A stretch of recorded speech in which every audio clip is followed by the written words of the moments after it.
¿Qué tal? ¿Cómo está? Muy buenas noches. Soy Fernando del Rincón. Bienvenido a Conclusiones. Esta es una noticia de última hora. En Perú, la Procuradora Pública Adjunta Especializada en Delitos de Corrupción, Judith Villegas Espinosa, solicitó a la Fiscalía la detención preliminar por 7 días de 9 implicados en el Vacuna Gate. Perdón, se lo repito. Se solicitó por parte de Judith Villegas Espinosa a la Fiscalía la detención preliminar por 7 días de 9 implicados en el Vacuna Gate. Es el caso de Pilar Macetti, exministra de Salud, o de Elizabeth Astete, la excanciller, pero también de Germán Málaga, el encargado del ensayo clínico en la Universidad Cayetano Heredia. La procuradora considera que la medida es necesaria para desarrollar lo que define como actos inaplazables y urgentes. Esto con el objetivo de aclarar el escándalo de vacunación irregular de más de 480 personas al margen de los ensayos clínicos, entre las que hay muchos funcionarios. La solicitud debe ser evaluada por las autoridades correspondientes, quienes deberán determinar si acogen o no el pedido de detención. La vacunación contra el COVID-19 se ha convertido en un nuevo foco de corrupción. En Argentina estalló un escándalo similar al Vacunagate de Perú. Este caso se conoce como el vacunatorio VIP o VIP. El presidente de Argentina, Alberto Fernández, pidió la renuncia de su ministro de Salud, Ginés González García. Las autoridades investigan un posible tráfico de influencias para vacunar a funcionarios y amigos del oficialismo, según confirmaron 2 fuentes de la Casa Rosada a CNN. El pedido se dio después de que el periodista Horacio Verbitsky contara que había recibido la primera dosis de la vacuna Sputnik tras llamar al ministro González García, a quien considera su amigo. CNN ha intentado comunicarse con González García y con voceros del Ministerio de Salud para obtener una reacción a estos señalamientos, pero hasta ahora no hemos obtenido respuesta. Así que nueva información que se genera entonces en el Perú y ahora también en Argentina, con una situación muy similar a la del Perú. Bien, después de esa información y si hay cualquier otra actualización se la dejaré saber. Le doy la bienvenida como siempre y le digo que el día de hoy vamos a estar hablando de algo que sin duda alguna tiene historias sumamente tristes, sumamente dolorosas y que desgraciadamente está a merced de la madre naturaleza. Vamos a hablar de la crisis en Texas. Las casas congeladas, las tuberías igual, muchas de ellas estallando por las bajas temperaturas, personas que tratando de conseguir calor han perdido la vida. Y lo peor del caso es que no parece que vaya a mejorar pronto. No, porque se anuncia una nueva ola invernal en esta misma zona. Hay sin duda muchas historias, pero hay mucho que hacer también. Hay mucho que hacer porque el problema del suministro de energía eléctrica, el problema con tuberías congeladas, no se soluciona aún. Incluso, se lo diré, hay quienes dicen que sobrevivirá el más fuerte, aunque no debería ser el ángulo, ¿no cree usted? Sino cómo podemos ayudarnos todos a sobrevivir. Vamos a iniciar entonces.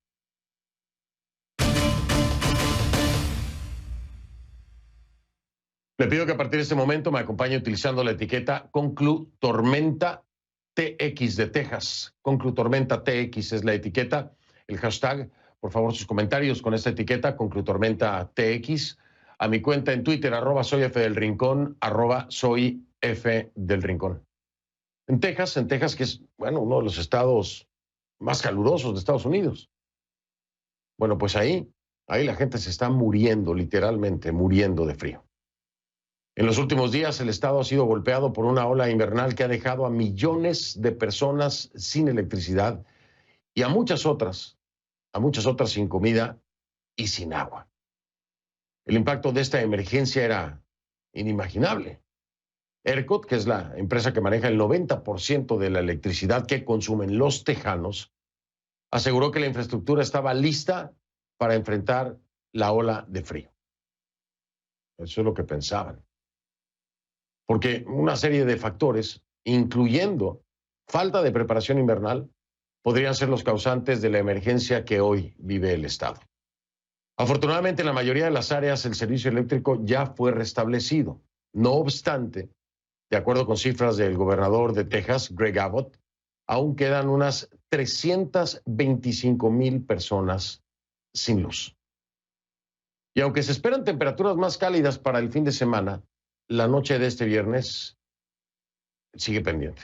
Los tejanos una vez más tendrán que enfrentar horas de frío con temperaturas históricas bajo cero. La pregunta que se hacen todos es, ¿qué pasó en Texas y cómo se llegó hasta esto? Kay Guerrero nos tiene más detalles en su reporte K.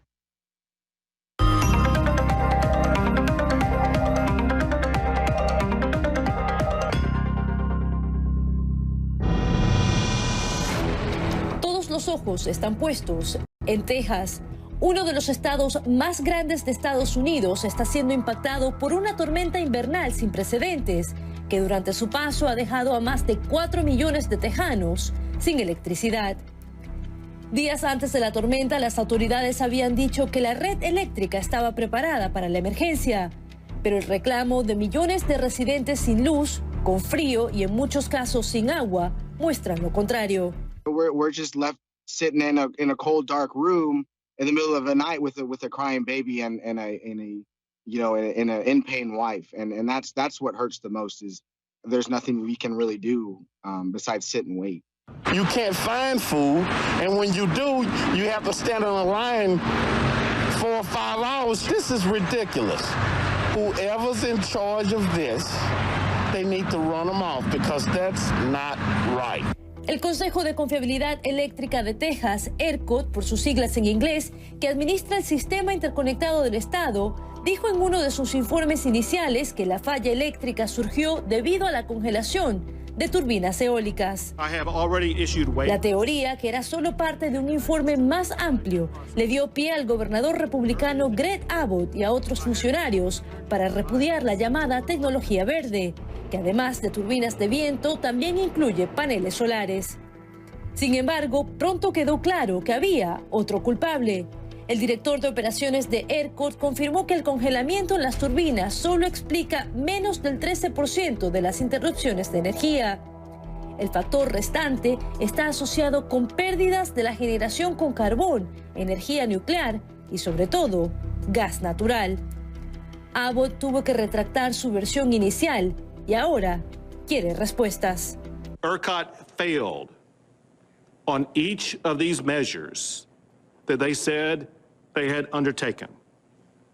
Texans deserve answers about why these shortfalls occurred and how they're going to be corrected, and Texans will get those answers. No, this is not a success story. Pero ERCOT asegura que fue la pronta respuesta de la empresa de establecer cortes programados y rotativos, lo que evitó una catástrofe aún mayor. Mientras se investiga lo sucedido, el pasado arroja pistas. En 2011, una tormenta invernal golpeó el suroeste de Estados Unidos. Entonces, en un informe, 2 organismos federales advirtieron a Texas de los problemas en su infraestructura eléctrica, que a diferencia de los otros estados, no depende del sistema interconectado nacional y maneja el 90% de la electricidad que consumen los tejanos. Ese mismo reporte reclamaba que Texas desatendió recomendaciones similares que se le habían hecho en 1989. Es probable que los alegatos lleguen a las cortes, pero mientras tanto son millones las personas afectadas por la negligencia. Personas que han tenido que quemar objetos personales para luchar contra el frío, que permanecen dentro de sus vehículos para calentarse y que han tenido que permanecer en sus hogares con hielo y agua helada mientras pasa la tormenta. This is what we came back to. Our whole apartment! Look at the... Y'all, I cannot believe this. Kay Guerrero, CNN, Atlanta. Gracias a nuestra Kay Guerrero. Encuentra en Twitter como @KGuerreroCNN, @KGuerreroCNN. A esta crisis eléctrica de Texas se suma la crisis del agua, por si fuera poco. Estas fugas que estaba viendo usted causadas por las tuberías congeladas están llevando el suministro al límite. Solo en la ciudad de Austin se han perdido 1.230 millones de litros de agua por estas tuberías, por estas fugas. El daño, por supuesto, es generalizado. El sistema de agua potable se ha visto afectado en el 63% de los condados. Más de 14 millones y medio de personas, que es casi la mitad de la población del estado, está bajo advertencia para que hiervan el agua que consumen. Incluso algunos hospitales han estado operando sin agua. Y en algunas localidades los suministros son tan bajos que puede que hasta los bomberos se queden sin agua para apagar los fuegos. La mayor preocupación en estos momentos es que los tejanos tienen por delante otra noche de temperaturas récord que amenazan con empeorar la trágica situación en el estado.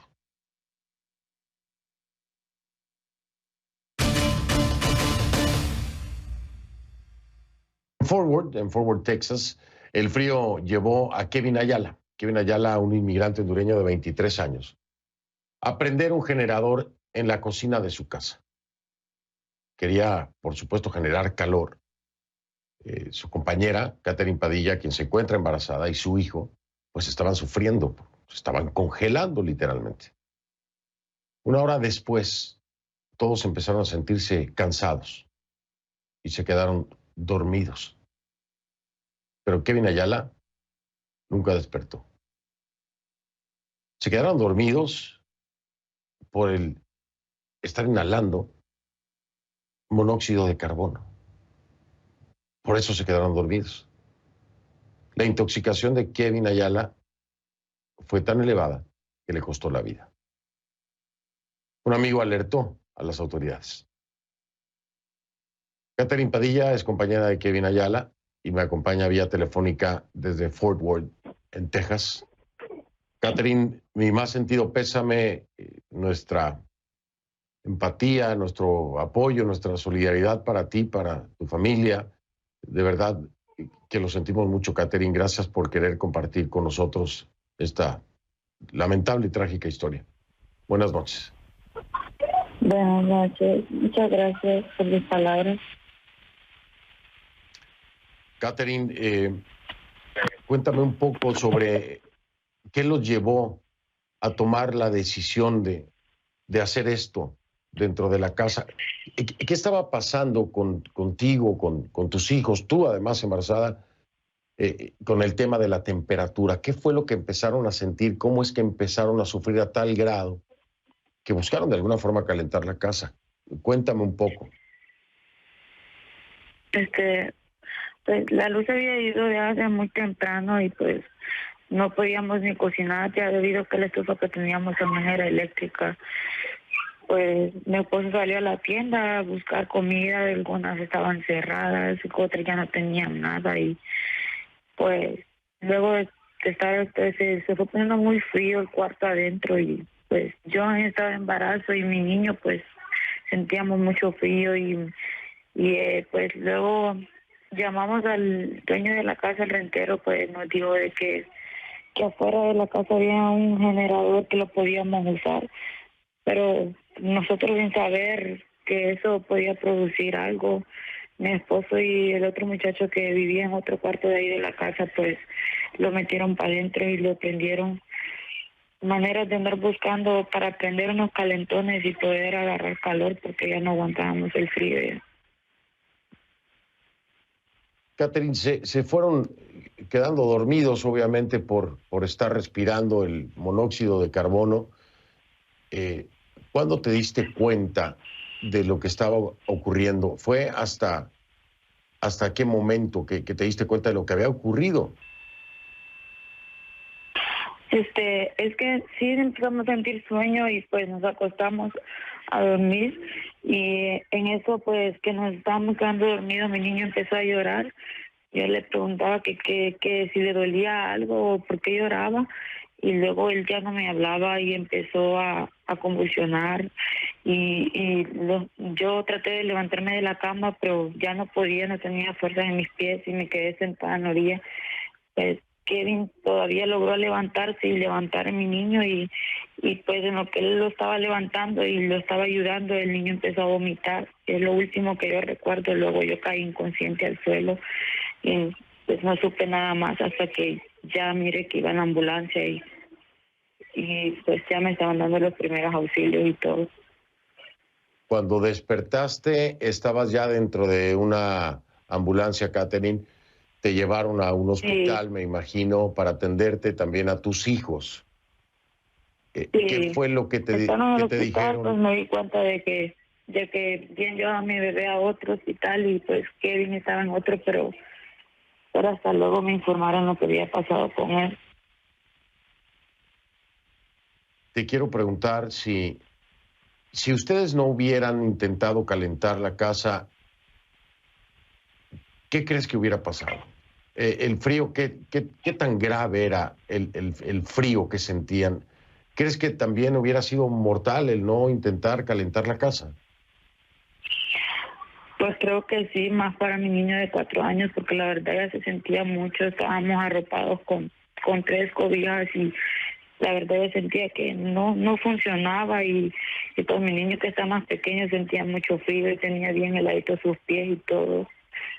También pienso que hubiera llegado a grados graves también el frío, porque la verdad que es algo que desespera bastante, y más con niños. Claro, por supuesto, y duele, el frío duele mucho, como duele la pérdida de Kevin. Catherine, ¿dónde están ahora? ¿Qué están haciendo?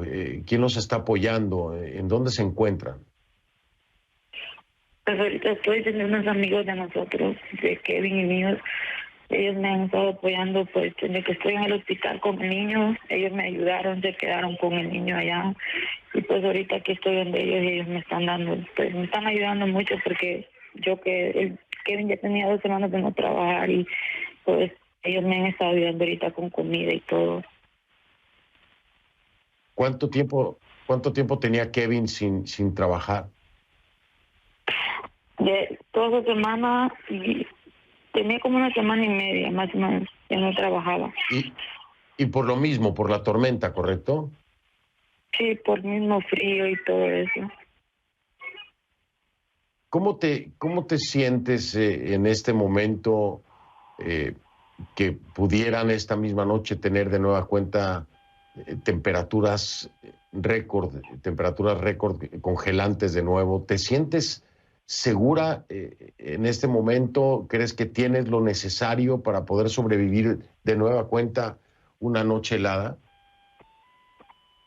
Sí, ahorita sí, pues gracias a Dios aquí donde estoy ahorita no se ha ido la luz y eso es lo más importante, creo, ahorita en estos fríos, tener que sea luz, porque sin energía pues no funciona nada. No, desgraciadamente no funciona nada. Catherine, siento mucho lo que ha pasado, mi más sentido pésame por la muerte de Kevin. Creo que de alguna u otra forma Kevin le salvó la vida a ustedes. Kevin le salvó la vida a tu hijo, Kevin te salvó la vida a ti, aunque le costó la suya propia. Hay seguramente muchos paisanos, muchos hispanos viéndote en este momento, escuchándote aquí en CNN. Y autoridades seguramente de Texas. ¿Tienes algún mensaje para ellos en este momento? Pues la verdad que lo que les puedo aconsejar que pues si están pasando por lo mismo, no tienen luz o algo así, pues es mejor buscar un albergue o ayuda o informarse y no tomar decisiones que nos puedan llevar a lo que nos sucedió a nosotros. Catherine, espero que encuentren el apoyo que necesitan. Sé que lo están haciendo a través de plataformas digitales y pueden encontrar el nombre de Catherine Padilla, a ver si pueden apoyarla. Esperemos que así sea. Sé que habrá muchas personas interesadas en ayudarte y ayudar a tus hijos y sobre todo tú en esta condición de embarazo.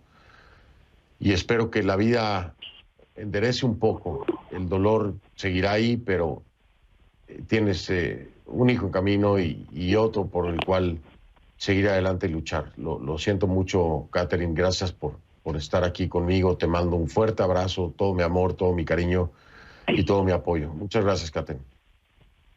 Gracias a ustedes. Gracias por sus palabras. Gracias a ti. Gracias a ti. Es Katherine Padilla, la compañera de Kevin Ayala, en paz descanse. Esta es una de muchas historias. Esta es una de muchas historias. Imagínese usted el grado de desesperación de estarse congelando, estar embarazada, estarse congelando, ver a su hijo que se está congelando, no tener luz eléctrica. Y desgraciadamente una decisión mal tomada cobró la vida de Kevin, ¿no? Así de grave la situación. No es solamente lo que puede ver en un Instagram o lo que puede ver en un TikTok. Hay mucha gente que lo tomó y se divirtió con esto, ¿no? Es muy, muy trágico, muy grave. Hay muchas personas que la han pasado terriblemente mal. ¿Qué es lo que van a hacer? ¿Cómo los van a ayudar? ¿Cómo van a volver a prevenir esto? Hay que hablarlo y hay que ser muy claros. Al regresar voy a tratar de encontrar respuestas con el congresista por Texas, Henry Cuellar, desde la ciudad de Laredo. ¿Qué van a hacer? Cuando regresemos.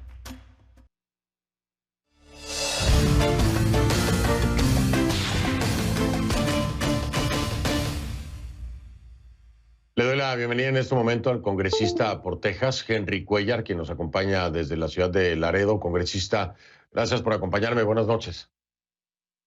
Buenas noches a usted. Creo que usted conoce la historia de Kevin, en paz descanse, y de Katherine, la estábamos escuchando en este momento. Se llegó a un extremo inimaginable en Texas. ¿Qué hay que hacer? ¿Qué no se hizo? ¿Y qué harán ahora para que aquellos que han pagado las consecuencias, como ella, Katherine, embarazada, con un hijo y ahora sin su pareja, puedan salir adelante? ¿Qué van a hacer? Sí, bueno, primero mis pensamientos a la señora Padilla. Una historia muy triste. Lo que vimos aquí fue algo triste, no nomás para ella, pero para muchas familias. En el año 2011 hubo un clima muy difícil hace 10 años pasados, pero el estado de Texas no aprendieron las lecciones de este tiempo. Lo que vimos, lo que pasó esta semana es se vino el clima pesado y no estaban listos para manejar y seguir con la electricidad. Y porque como ustedes saben, en el estado de Texas, el sistema que tenemos eléctrico es más para el aire, tiempo de calor y no para el tiempo de frío. Pero debemos de ver que tenemos a veces tiempos muy fríos y el sistema, como no estaba protegido para ese tipo de clima muy frío, no trabajó. Y eso fue algo que yo se lo traje a la atención de los líderes de ERCOT en una llamada hace unos días. Y las otras cosas también no habían prioridades porque habían hospitales, habían plantas de aguas y otras cosas muy críticas que no estaban recibiendo la electricidad. Es que habían comunidades sin agua o hospitales o clínicas sin electricidad. Y esos son lecciones que el estado de Texas no aprendieron 10 años pasados. Representante, aquí hay un tema importante porque se habla de la empresa como prácticamente responsable de no haber estado preparada para esto, pero aquí hay una responsabilidad también del Estado, hay una responsabilidad del gobernador Abbott o de otros gobiernos también que no avanzaron en este sentido cuando se les alertó. ¿No cree usted que es una responsabilidad compartida que no puede solamente ser enfocada a una empresa? Porque finalmente es parte de la responsabilidad del Estado proteger a sus ciudadanos. Oh, sin duda.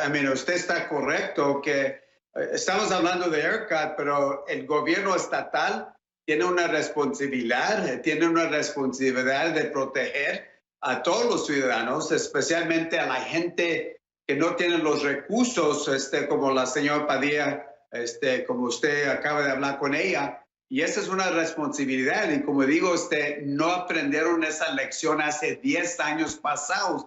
Cuando dicen, no sabíamos que iba a estar tan frío, el clima tan difícil. Bueno, hace 10 años, en el 2011, fue algo muy difícil y no aprendieron esas lecciones. Es que usted está correcto.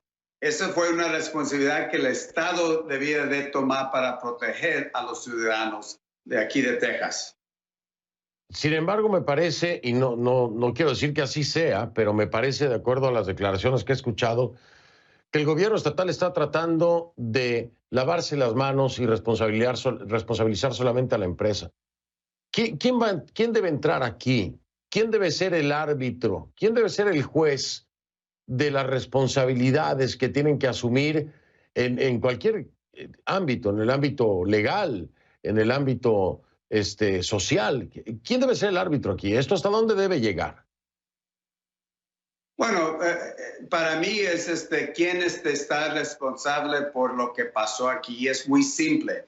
El estado de Texas hace 20 años hicieron una decisión para poner esta asociación, ERCOT.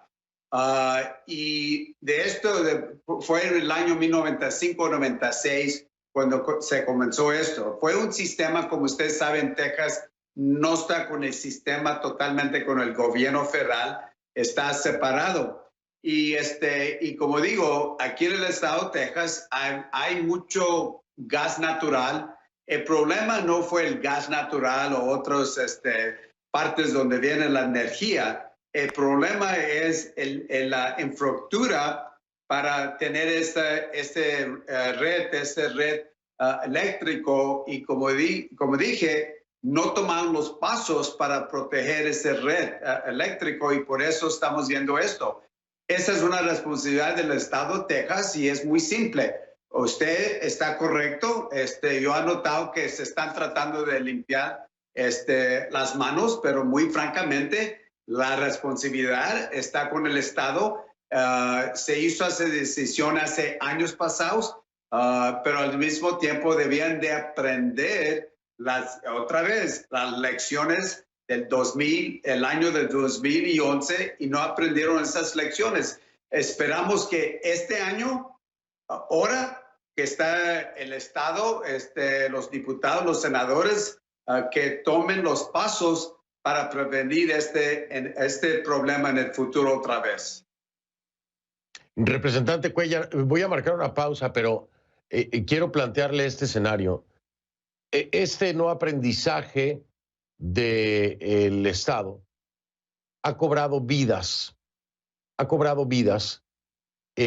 Incluso hubo declaraciones completamente desacertadas, usted sabe de qué estoy hablando, de algunos funcionarios diciendo que sobreviviría el más fuerte. Tan grave era la situación que dijo prácticamente no podemos hacer nada, sobrevivirá el más fuerte. ¿Qué pasa con esas vidas que se perdieron? ¿Van a quedar así nada más? Porque aquí hay una palabra que no sé si tenga sustento y esa es mi pregunta. Negligencia. Cuando hay negligencia y por culpa de esa negligencia mueren seres humanos, tiene que haber un castigo. Desde su perspectiva, desde su frente, representante Cuellar, ¿cree que este sea el caso? ¿Cree que debe haber una reparación económica para aquellos que perdieron la vida por negligencia? Porque esto está documentado. Es algo que se advirtió hace años y que no se hizo. Y hoy hay gente llorando a sus seres queridos. Hago una pausa. Regreso para escuchar su punto sobre esto. Estoy con el representante Henry Cuellar. Ya vengo.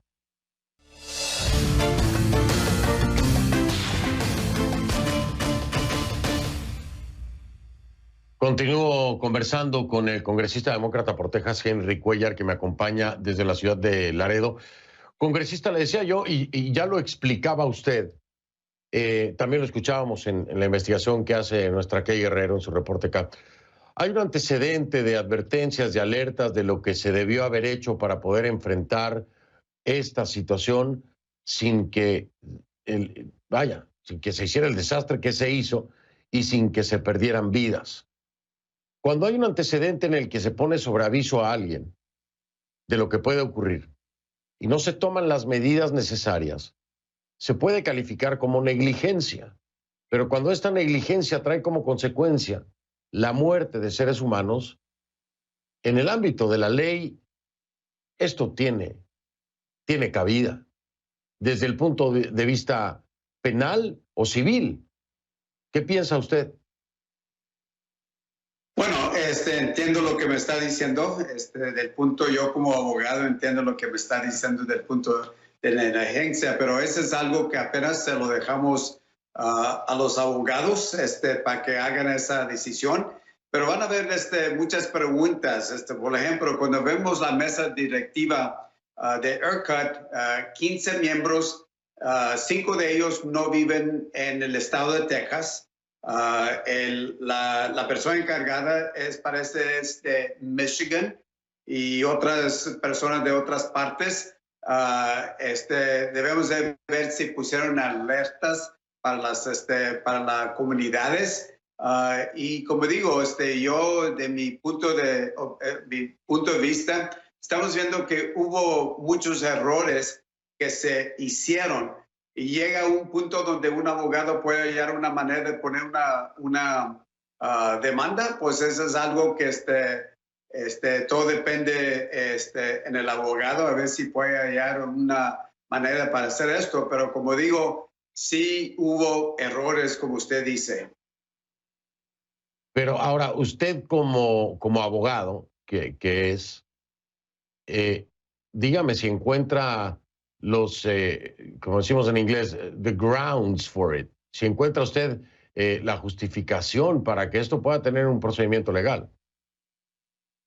Bueno, como digo otra vez, no sé si hay, como se dice en inglés, el limited liability de esas compañías, porque usted sabe que el gobierno estatal hay unas limitaciones para poner demandas y cuándo se pueden poner demandas. Como digo, eso se lo dejamos a los abogados que están practicando. Yo como congresista ya no practico leyes, simplemente por mi trabajo.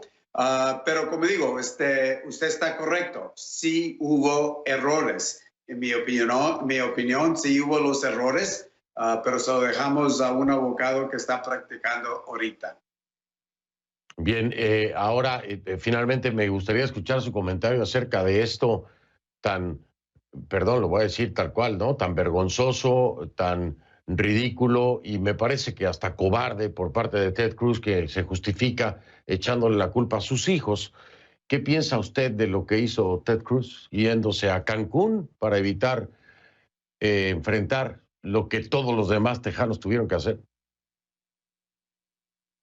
Yo lo voy a hacer lo que me pasó a mí en diciembre. Yo iba a ir a una vacación con mi familia, pero miramos que el presidente Trump no iba a firmar la propuesta del COVID-19 y yo cancelé mis vacaciones que iba a tomar con mi familia y se lo expliqué a mi familia, mi esposa, mis 2 hijas y ellos entendieron. No puedo hablar de parte del senador, pero en mi opinión, yo cuando me pasó esto, yo hice la decisión de cancelar una vacación porque mi trabajo, mi responsabilidad es no nomás como padre, pero también como congresista, especialmente durante tiempos muy difíciles como lo tuvo la señora Padilla, lo tuvo los hospitales, la ciudad de Roma, la ciudad de Zapata, muchas partes que yo represento que tuvieron un tiempo muy difícil, sin agua, sin la electricidad. Y eso fue algo que ahorita si usted va a las tiendas, hay tiendas, acabo de regresar de una, no hay la comida por toda la situación que vimos. Es que, en mi opinión, Cruz no debía de estar allá en Cancún, se regresó y vamos a ver qué son las repercusiones después. Pues si es que las hay, que eso es lo que más me preocupa, que ni siquiera haya repercusiones por la forma en que se justificó, ¿no? Que era por los hijos y la esposa, en fin. Congresista, me tengo que ir. Ojalá pueda usted apoyar a toda esta gente que está con necesidad en este momento. Y sobre todo, no abandonarlos, porque pasa la noticia a veces y se olvidan de esta gente que tristemente está en las peores condiciones, congresista. Muchas gracias. Gracias a usted, muchas gracias. Buenas noches, el congresista demócrata Henry Cuellar desde Laredo, Texas. Después de la pausa, a ver, ¿cuál es la causa de las tormentas invernales en Texas? Todo el mundo se lo pregunta. Dos expertos lo tienen muy claro. Dicen que es cosa del cambio climático. A ver. La crisis de Texas podría repetirse en otras partes de Estados Unidos. Según varios expertos, estos eventos climáticos extremos están relacionados ¿con qué? Con el cambio climático, por supuesto, y la infraestructura del país que no está preparada para soportar sus consecuencias. Este es el informe de Michael Roa. Para algunos expertos, los cambios en el clima, como los registrados esta semana en el sur y centro de Estados Unidos, tienen que ver con el cambio climático. Eso es lo que dice Tyler Maldon, meteorólogo de CNN. En Texas están registrando bajas temperaturas en algunas áreas con las que no han tenido que lidiar en cerca de un siglo. La Tierra, a medida que se calienta, está tratando de mantener un equilibrio en sus temperaturas. Así es que tendremos un calor extremo, pero también un frío extremo. En Texas y Luisiana, la tormenta invernal ha dejado en los últimos días a más de 4 millones de hogares sin electricidad. De a poco, la situación retoma la normalidad. Para Adam Sobel, profesor de la Escuela de Ingeniería y Ciencias Aplicadas de la Universidad de Columbia, es falso que los apagones en Texas se hayan producido porque el estado tiene demasiada energía renovable y en particular porque las turbinas eólicas se están congelando. Para este científico atmosférico, la mayor parte de la energía perdida se debe a plantas nucleares de gas natural y carbón que colapsaron. La energía eólica, asegura, representa solo el 10% de la electricidad de Texas durante el invierno. En la misma línea, el meteorólogo de CNN, Tyler Maldon, considera que a medida que el clima vaya siendo más extremo, los cortes en el suministro eléctrico podrían ocurrir con mayor frecuencia en Estados Unidos. A su juicio, las redes de interconexión eléctrica están diseñadas para operar según la demanda y el clima promedio en las diferentes regiones del país. Entonces, colapsan cuando aumenta inesperadamente el consumo tras registrarse un cambio extremo de temperatura. En 2020, there were rolling blackouts in California. En 2020 hubo apagones continuos en California porque el estado no pudo generar suficiente electricidad para satisfacer la demanda de los consumidores durante el clima caluroso. Otros fenómenos meteorológicos que son cada vez más frecuentes, como los huracanes, ejercen igualmente mucha presión sobre la red eléctrica. Los expertos dicen que de esta tormenta invernal habrá lecciones que aprender. Entre ellas, la necesidad de preparar la infraestructura de Estados Unidos para soportar los problemas que el cambio climático probablemente nos depare. Michael Roa, CNN, Atlanta. Este viernes Estados Unidos se reincorporó, por cierto, oficialmente al Acuerdo de París que busca mantener a raya el cambio climático, limitando el calentamiento global. Bajo la administración Trump, Estados Unidos se convirtió en el primer y único país en abandonar el acuerdo global adoptado en 2015. Ya vengo. Tenemos actualización de la masacre de Santa Anita en Tamaulipas, México, en la que 19 personas fueron asesinadas y carbonizadas el 22 de enero. Se confirma que 16 de las 19 víctimas de la masacre eran migrantes guatemaltecos. 16. Según informó la Fiscalía de Tamaulipas, en este momento solo falta una víctima por identificar, ya que las dos restantes eran ciudadanos mexicanos. Las autoridades acordaron este viernes en una reunión mantener la cooperación durante el proceso de repatriación de los cadáveres, de forma que se logre hacer una entrega de los cuerpos completos de forma digna a sus familiares. Guatemala agradeció la cooperación y continúa en la comunicación con las autoridades estatales y federales de México. Es viernes, recuerde que algunos de nosotros sobrevivimos la semana. Y eso es suficiente para agradecer mucho, ¿no? Bueno, yo soy Fernando del Rincón. Lo veo el lunes, si me hace favor. Que tenga el mejor fin de semana.